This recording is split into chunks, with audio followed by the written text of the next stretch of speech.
विश्व खाद्य सुरक्षा दिवस। यह दिवस प्रतिवर्ष 7 जून को मनाया जाता है।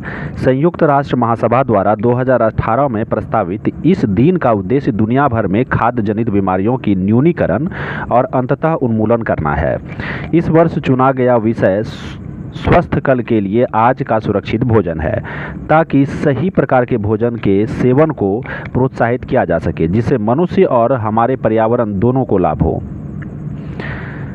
LEO उपग्रहों के माध्यम से इंटरनेट सेवा।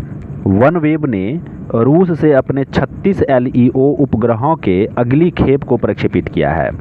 इस नवीनतम प्रक्षेपण के साथ पृथ्वी की निचली कक्षा में वनवेब के कुल उपग्रहों की संख्या 218 हो गई है। वनवेब का उद्देश्य LEO उपग्रहों के माध्यम से यूनाइटेड किंगडम, अलास्का, उत्तरी यूरोप, ग्रीनलैंड, आर्कटिक समुद्र और कनाडा में इंटरनेट कनेक्टिविटी के विकल्प को उपलब्ध कराना है। ये सभी उपग्रह वनवेब के 648 LEO उपग्रह बेड़े का एक भाग होंगे। LEO उपग्रह पृथ्वी से लगभग 36,000 किलोमीटर की दूरी पर स्थित भू-स्थैतिक कक्षा उपग्रहों की तुलना में लगभग 500 किलोमीटर से 2000 किलोमीटर की दूरी पर स्थित होते हैं। LEO उपग्रह पृथ्वी का नज़दीक से परिक्रमण करते हैं, अतः ये पारंपरिक स्थित उपग्रह प्रणालियों की तुलना में सशक्त सिग्नल और तेज गति प्रदान करने में सक्षम होते हैं। चूँकि सिग्नल फाइबर ऑप्टिक केबल प्रणाली की तुलना में अंतरिक्ष के माध्यम से अधिक तेजी से गति करते हैं, इसलिए भले ही ये मौजूदा जमीन आधारित नेटवर्क से आगे ना निकल सके, फिर भी इसका मुकाबला करने में सक्षम होंगे। वनवेब ने इस कार्यक्रम के 5 to 50 सर्विस का नाम दिया है। इसके तहत 50 डिग्री अक्षांश के उत्तर में स्थित सभी क्षेत्रों में इंटरनेट कनेक्टिविटी सेवाएं प्रदान की जाएंगी। रक्षा मंत्रालय ने 6 पनडुब्बियों के सौदे को मंजूरी दी।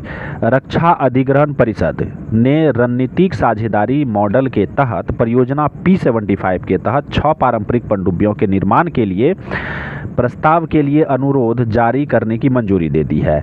ये 6 स्वदेशी निर्मित पारंपरिक पनडुब्बियां 43,000 करोड़ रुपये की अनुमति लागत से अत्याधुनिक एयर इंडिपेंडेंट प्रोपल्सन सिस्टम से लैस है। श्रीलंका को सहायता। ऑपरेशन सागर आरक्षा 2। भारतीय तटरक्षक श्रीलंकाई अधिकारियों के साथ समन्वय करते हुए कोलंबो के करीब समुद्र में रसायन से लदे कंटेनर पोत MV एक्सप्रेस पर्ल पर लगी आग को बुझाने के अथक प्रयास कर रहा है। संभावित पर्यावरणीय खतरे से निपटने के लिए भारत और श्रीलंका के बीच किए गए समन्वित संयुक्त अभियान का नाम सागर आरक्षण 2 रखा गया है।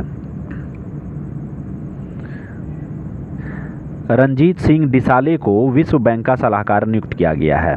वैश्विक शिक्षक पुरस्कार प्राप्त करने वाले पहले भारतीय शिक्षक रणजीत सिंह डिसाले को विश्व बैंक ने विश्व बैंक के सलाहकार के रूप में नियुक्त किया है।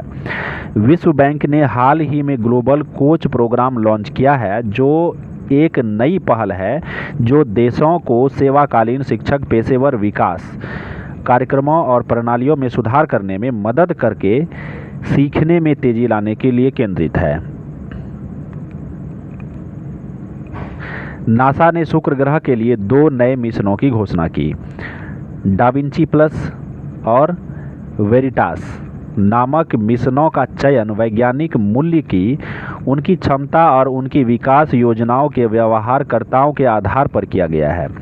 इस अभियानों का उद्देश्य यह समझाना है कि शुक्र ग्रह की सतह का तापमान शीशे तक को पिघलाने किस तरह से सक्षम हो गया।